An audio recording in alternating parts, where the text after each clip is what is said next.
ജീവിതത്തിൽ സാമ്പത്തിക ബുദ്ധിമുട്ടുകൾ അനുഭവിക്കാത്തവരായി ആരും കാണില്ല. കടബാധ്യതകൾ, ജോലിയിലെ തകർച്ച, മുന്നോട്ട് പോകാൻ കഴിയാത്ത അവസ്ഥ, ഇതൊക്കെ വരുമ്പോൾ പലരും തളർന്നു പോകാറുണ്ട്. എന്നാൽ പ്രിയപ്പെട്ടവരെ, ഒരു വാതിൽ അടയുമ്പോൾ അതിനേക്കാൾ വലിയ അനുഗ്രഹത്തിന്റെ വാതിൽ ദൈവം നിങ്ങൾക്കായി തുറക്കും. ഇന്നത്തെ വീഡിയോയിൽ സാമ്പത്തിക പ്രതിസന്ധികൾ മാറ്റി നിങ്ങൾക്ക് ദൈവാനുഗ്രഹം പ്രാപിക്കാൻ സഹായിക്കുന്ന രണ്ട് പ്രധാന ദൈവവചനങ്ങളെ കുറിച്ചാണ് നമ്മൾ ചർച്ച ചെയ്യുന്നത്. വീഡിയോ അവസാനം വരെ കാണുക. ഇത് നിങ്ങളുടെ ജീവിതത്തിൽ വലിയൊരു മാറ്റത്തിന് കാരണമാകും. നമ്മുടെ പലരുടെയും പ്രശ്നം പണം കുറയുമ്പോൾ ദൈവത്തിന്റെ കരുതലിൽ സംശയിക്കുന്നു എന്നതാണ്. ദൈവവചനത്തിൽ വ്യക്തമായി പറയുന്നുണ്ട്, പക്ഷികളെയും പുഷ്പങ്ങളെയും പരിപാലിക്കുന്ന ദൈവം തന്റെ മക്കളായ നമ്മളെ ഒരിക്കലും കൈവിടില്ല എന്ന്.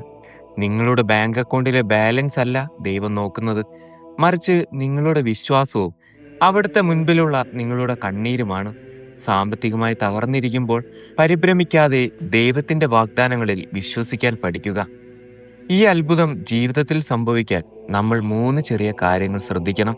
ഒന്നാമതായി, എല്ലാ ദിവസവും മുടങ്ങാതെ ദൈവവചനം വായിക്കുക. രണ്ടാമതായി, ആകുലപ്പെട്ട് സമയം കളയുന്നതിന് പകരം ആ സമയം പ്രാർത്ഥനയ്ക്കായി മാറ്റിവെക്കുക. മൂന്നാമതായി, ഇപ്പോൾ നിങ്ങളുടെ കയ്യിലുള്ള ചെറിയ അനുഗ്രഹങ്ങളെ ഓർത്ത് ദൈവത്തോട് നന്ദി പറയുക. നന്ദി പറയുന്ന ഹൃദയത്തിലേക്ക് ദൈവം കൂടുതൽ അനുഗ്രഹങ്ങൾ ചൊരിയും. പ്രിയപ്പെട്ടവരെ, നിങ്ങളുടെ ഇന്നത്തെ പ്രതിസന്ധികൾ നാളെയുടെ വലിയ അത്ഭുത സാക്ഷ്യമായി മാറാൻ പോവുകയാണ്.